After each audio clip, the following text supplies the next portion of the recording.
MLA এর মাইনে কত?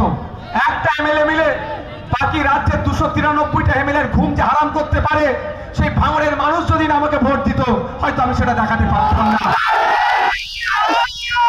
ধন্যবাদ জানাই যে আমাকে সুযোগ দিয়েছে, এই সুযোগ দিয়েছে, ধন্যবাদ এই জন্য জানানোর সাথে সাথে গুটি কয়েক কথা বলবো। আজকে বিধানসভায় তো শ্রেষ্ঠ বিধায়ক হিসাবে পুরস্কৃত করার জায়গা নয়, তবে ভাঙড়ের মানুষ আমার 5 বছরের পারফরমেন্সকে পুরস্কৃত করবে তো হার না, একটু জানতে চাই কি পুরস্কার আপনি আমাকে দেবেন। আবার দ্বিতীয়বারের জন্য সুযোগ দেওয়াটাই হবে আমার জন্য বড় পুরস্কার, হবে তো নাকি ভাই?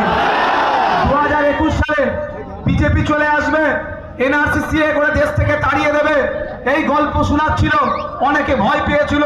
এই 26,151টা মাত্র লিড হয়েছিল। এবার ভরসা বিশ্বাস ভাঙড়ের মানুষের কাছে, পোলেরহাটের মানুষের কাছে, শ্যামনগরের মানুষের কাছে, গাজীপুরের মানুষের কাছে, এনটিআর ভাঙড়ের মানুষের কাছে। এটা আমার বিশ্বাস, ভাঙড়ের বাপ ভাই মা বোনেরা আর কোনো বাইনারির শিকার হবে না। কে আসছে কে যাবে তা নিয়ে ব্যাপার বড় কথা নয়। বিধানসভার